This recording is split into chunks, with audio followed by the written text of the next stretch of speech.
To put it in a nutshell, you can have the greatest idea in the world, and there's a lot of companies with great ideas.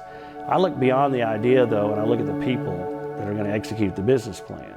That's who I'm investing in. I'm not investing so much in the idea, I'm investing in the people and my confidence in them to execute the business plan and take it to the finish line.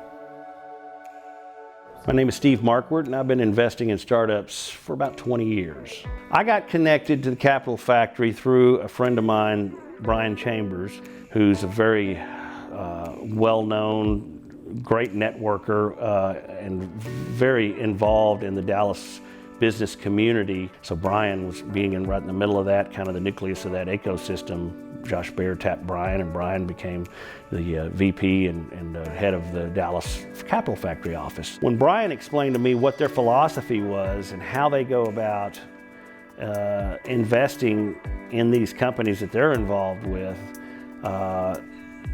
it really intrigued me. And their job is to introduce these companies to their investors. And these investors make direct investments. They also do it through the Capital Factory Fund. And also their ability to do due diligence on these companies, which is so important. I mean, it's vital. It de-risks the investment, I should say. I look at everything I do, I guess, as kind of a business. And when I started getting serious about recording this music, and I knew I was going to try to seek out an audience for this music and actually put out an album or a CD, and I knew I needed some help. And so I called Bryan and I asked Bryan, I said, do you know anybody that can do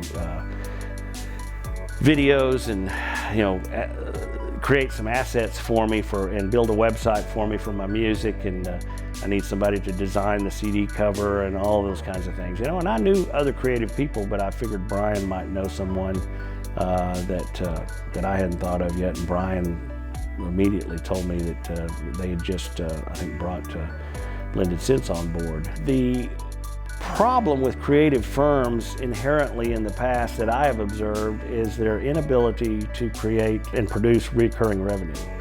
When I looked at Blended Sense, kind of a subscription-based model, I thought, if they can do this could solve that problem. And sure enough, they've proven that they've been able to build this company on that and build a foundation, and they've got a firm foundation now, and they're rapidly growing, and their ability to create and deliver on these assets that they're producing is amazing. And from a cost standpoint and a value standpoint, it's huge. For me, it's about being in an ecosystem where I'm meeting a lot of people, seeing a lot of interesting ideas, meeting a lot of interesting people, and helping these folks when they need it, and rolling up my sleeves and getting involved in these companies and helping them grow, and meeting, like I said, meeting so many interesting people. And I've done that through Capital Factory. It's been a lot of fun.